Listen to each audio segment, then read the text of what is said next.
Episode की शुरुआत एक उदास माहौल से होती है, जहां झनक अकेले अपने कमरे में बैठी पुतुल से बात कर रही होती है। उसकी आंखों में आंसू हैं और दिल में गहरा दर्द। वह पुतुल से कहती है कि उसे बहुत बुरा लग रहा है कि सबने उसे गलत समझ लिया। उसका कहना था कि उसने हमेशा परिवार के लिए अच्छा ही चाहा, लेकिन अब हर कोई उसे परेशानी की जड़ समझने लगा है। पुतुल उसे ढांढस बंधाती है, कहती है कि एक दिन सब सच्चाई जानेंगे, लेकिन झनक के चेहरे पर अब कोई उम्मीद नहीं बची है। वह बस खामोशी से कहती है, कभी कभी सच्चाई की कीमत बहुत बड़ी होती है। पुतुल इस बीच घर के बाकी लोग झनक पर लगातार ताने कस रहे हैं।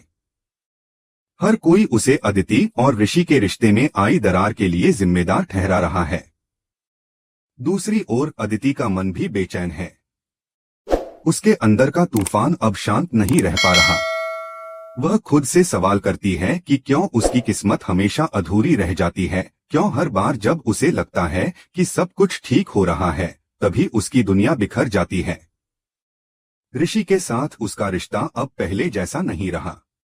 उनके बीच संवाद टूट चुका है और उनके बीच की दूरी अब बहुत बढ़ चुकी है।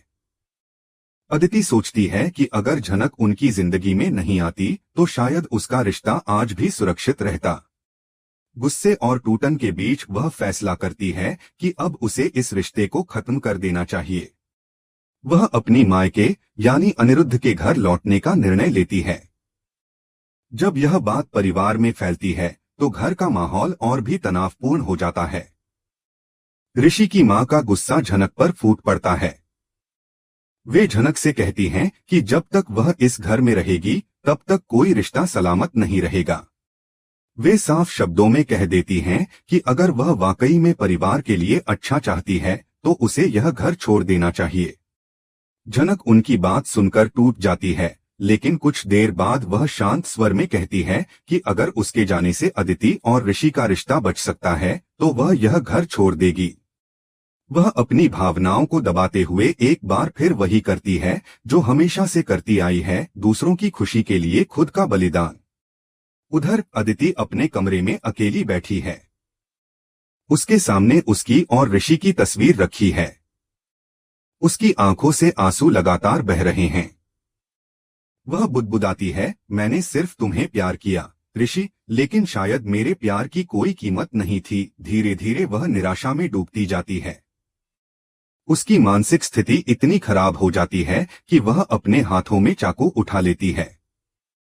वह खुद से कहती है, अगर मैं नहीं रहूंगी तो शायद सबकी जिंदगी आसान हो जाएगी। इसी पल उसका हाथ कांपता है और वह अपने हाथ को काटने का प्रयास करती है।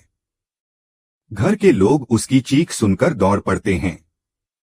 चारों ओर हड़कंप मच जाता है। झनक सबसे पहले वहां पहुंचती है और अदिति को खून से लथपथ देखकर चिल्ला उठती है।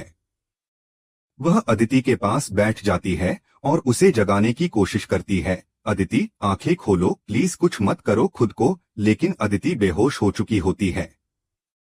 ऋषि तुरंत अदिति को गोद में उठाकर अस्पताल की ओर दौड़ता है।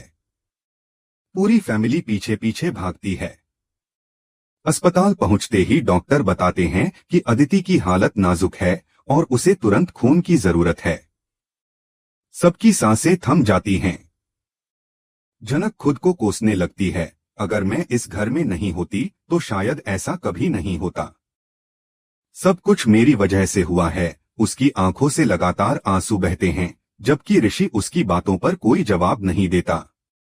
वह बस ऑपरेशन थिएटर के बाहर बैठा अपनी हथेलियों में सिर छिपा लेता है।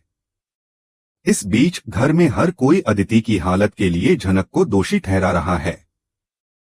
ऋषि की मां और बाकी परिवार के सदस्य कह रहे हैं कि अदिति का जीवन बर्बाद हो गया क्योंकि झनक ने उनके बीच आकर सब कुछ बिगाड़ दिया। लेकिन पुतुल को अब भी यकीन है कि झनक गलत नहीं है। वह झनक को संभालने की कोशिश करती है। दीदी, आपको मजबूत रहना होगा, अभी बहुत कुछ बाकी है।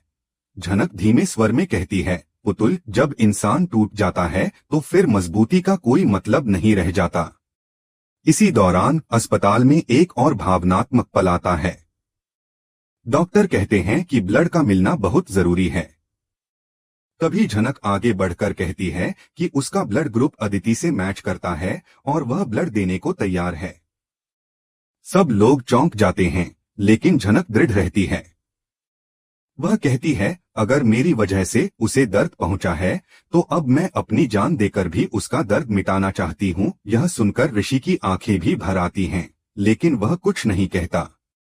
अदिति बेहोशी की हालत में है और उसके मन में अतीत की यादें घूम रही हैं। ऋषि के साथ बिताए पल, उनकी मुस्कानें, उनकी पहली मुलाकात। फिर वह धीरे धीरे एक लेटर लिखती है जो बाद में सबके हाथ लगता है। उसमें लिखा होता है, ऋषि, शायद अब हमारा साथ यहीं तक था। मुझे कभी यकीन नहीं हुआ कि तुम मुझे धोखा दोगे, लेकिन अगर तुमने मुझे तोड़ दिया है तो बस एक बात याद रखना, झनक को कभी धोखा मत देना। शायद मैं ही गलत थी जिसने तुमसे प्यार किया, तुम पर भरोसा किया और तुम्हारे साथ जिंदगी बिताने का सपना देखा। लेटर पढ़कर ऋषि के हाथ कांप उठते हैं। वह समझ नहीं पाता कि अपनी भावनाओं को कैसे संभाले। उसे एहसास होता है कि अदिति की पीड़ा सिर्फ उसके कर्मों का परिणाम नहीं, बल्कि उस टूटे हुए भरोसे का है जो अब कभी वापस नहीं आएगा।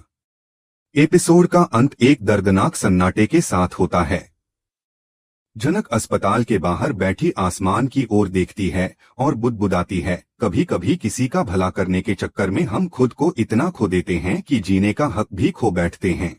और इसी खामोशी के बीच आगे की कहानी की झलक मिलती है। अदिति का सच, ऋषि का अपराध बोध और झनक की नियति जो अब एक नए मोड़ की ओर बढ़ने वाली है।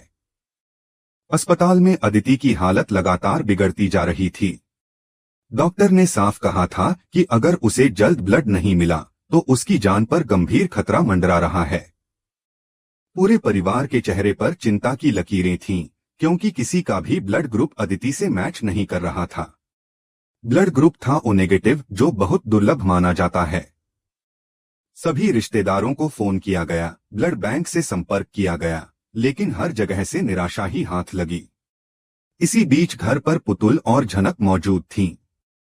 माहौल इतना भारी था कि किसी को कुछ समझ नहीं आ रहा था। तभी पुतुल ने घबराकर ऋषि को कॉल किया और पूछा, दीदी कैसी हैं ऋषि बाबू? क्या अब ठीक हैं? ऋषि ने भारी आवाज में जवाब दिया, पुतुल, अदिति की हालत गंभीर है। उसे ब्लड की बहुत जरूरत है और किसी का ब्लड मैच नहीं कर रहा। यह सुनते ही झनक के चेहरे का रंग उड़ गया। उसने बिना एक पल गवाए कहा, सैरी बाबू, मैं अदिति दीदी को ब्लड दूंगी, मेरा ब्लड ओ नेगेटिव है। यह सुनकर पुतुल हकबका गई, लेकिन झनक, तुम पहले ही अपने बाबा को ब्लड दे चुकी हो, अब तुम्हारे लिए खतरा हो सकता है। झनक ने दृढ़ स्वर में कहा, पुतुल, जब बात किसी की जान की हो तो खतरे की चिंता नहीं की जाती। उसने अस्पताल जाने की तैयारी की, पर पुतुल अब भी उसे रोकने की कोशिश कर रही थी। इसी बीच अस्पताल में ऋषि यह बात सुनकर हैरान रह गया। उसे एक तरफ डर था कि कहीं झनक को कोई नुकसान न हो, लेकिन दूसरी तरफ वह जानता था कि अदिति की जान अब उसी ब्लड से बच सकती है। ऋषि के मन में गहरा द्वंद्व चल रहा था। वह डॉक्टरों से बात करता है और अंत में कहता है, अगर झनक का ब्लड अदिति को बचा सकता है तो उसे ब्लड देने दीजिए। परिवार के बाकी सदस्य इससे नाराज हो जाते हैं, खासकर अर्शी और अनुरोध को यह मंजूर नहीं कि झनक, जिसने पहले से ही खुद को थका दिया है, अब फिर से अपनी जान को खतरे में डाले। लेकिन झनक ने सबकी परवाह किए बिना कहा, मैं अदिति दीदी को बहुत दर्द दे चुकी हूँ, बहुत गलतफहमियां पैदा कर चुकी हूँ। अब अगर उनकी जान बचाने का मौका मिला है तो मैं पीछे नहीं हटूंगी। उसकी आंखों में निडरता और सच्चाई थी। डॉक्टरों की निगरानी में झनक का ब्लड अदिति को दिया जाता है। सभी लोग ऑपरेशन थिएटर के बाहर बेचैनी से टहल रहे हैं। कुछ घंटों बाद डॉक्टर बाहर आते हैं और बताते हैं कि अब खतरा टल गया है। सबकी आंखों में राहत के आंसू हैं। ऋषि की नजरें झनक की ओर जाती हैं, जो थकी हुई कुर्सी पर बैठी है, लेकिन उसके चेहरे पर शांति है। उसे लगता है जैसे उसने कोई अधूरा कर्तव्य पूरा कर लिया हो। लेकिन घर लौटने के बाद भी माहौल सामान्य नहीं हो पाता। अदिति जब होश में आती है तो उसे पता चलता है कि झनक ने उसका ब्लड दिया है। वह खामोश हो जाती है, उसकी आंखों में मिश्रित भाव हैं, एक तरफ हैरानी, दूसरी तरफ अपमान की भावना की जिसने उसके रिश्ते में दरार डाली, वही अब उसकी जान बचाने वाली बनी। दिन बीतते हैं और घर में तनाव फिर से बढ़ने लगता है। अदिति अब भी झनक से दूरी बनाए रखती है। उसका व्यवहार पहले से भी सख्त और ताना मारने वाला हो गया है। ऋषि और झनक दोनों कोशिश करते हैं कि माहौल सामान्य हो जाए, लेकिन अदिति का गुस्सा और असुरक्षा उन्हें चैन से नहीं जीने देती। ऋषि अपनी तरफ से झनक का ख्याल रखता है, उसकी पढ़ाई, सुरक्षा, हर बात का ध्यान। लेकिन झनक समझ नहीं पाती कि ऋषि उसके लिए यह सब क्यों कर रहा है। करवा चौथ का दिन आता है, घर में उत्सव जैसा माहौल है, लेकिन अंदर ही अंदर हर कोई तनाव में है। ऋषि पूजा की तैयारी करते हुए एक छोटा सा डिब्बा निकालता है जिसमें लाल रंग का सिंदूर है। यह वही सिंदूर था जो उसने झनक के लिए खरीदा था। जब झनक उससे पूछती है, आप यह सब किसके लिए कर रहे हैं ऋषि बाबू, तो ऋषि धीमे स्वर में जवाब देता है, यह सिर्फ तुम्हारे लिए है, किसी और के लिए नहीं। झनक के दिल की धड़कन तेज हो जाती है, लेकिन वह कुछ नहीं कह पाती। उसके मन में कई सवाल उठते हैं। क्या ऋषि अब भी उसे अपनी जिम्मेदारी से ज्यादा समझने लगा है? क्या यह रिश्ता कुछ और है? अदिति यह सब देख रही होती है। उसकी आंखों में गुस्सा और जलन साफ झलकती है। वह पूरे घर के सामने झनक पर आरोप लगाती है कि वह उसकी शादी तोड़ना चाहती है, वह उसके पति को अपने वश में करना चाहती है। यह सुनकर ऋषि का सब्र टूट जाता है। वह सबके सामने कह देता है कि अब वह अदिति से रिश्ता खत्म करना चाहता है। वह अपने जेब से तलाक के कागज निकालता है, उन्हें फाड़कर आग में जला देता है और कहता है, अब इन झूठे रिश्तों को खत्म करने का वक्त आ गया है। पूरे घर में सन्नाटा छा जाता है। इसके बाद ऋषि झनक की तरफ देखता है और कहता है, अब से तुम्हारे सपनों की जिम्मेदारी मेरी है।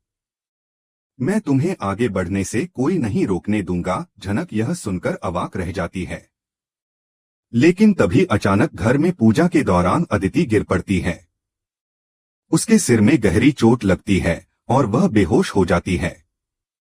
सब घबरा जाते हैं। ऋषि और झनक दौड़कर उसे संभालते हैं। डॉक्टर को बुलाया जाता है और वह बताता है कि अदिति का एक्सीडेंट गंभीर है, उसे निगरानी में रखना होगा। यह घटना सभी को भीतर से हिला देती है। ऋषि झनक से कहता है, अब मैं किसी भी हालत में तुम्हें अकेला नहीं छोड़ूंगा। तुम्हारी रक्षा मेरी जिम्मेदारी है। झनक के मन में अब भी द्वंद्व है। वह सोचती है कि क्या सच में यह रिश्ता किसी नाम का हकदार है या बस एक अधूरी जिम्मेदारी बनकर रह जाएगा।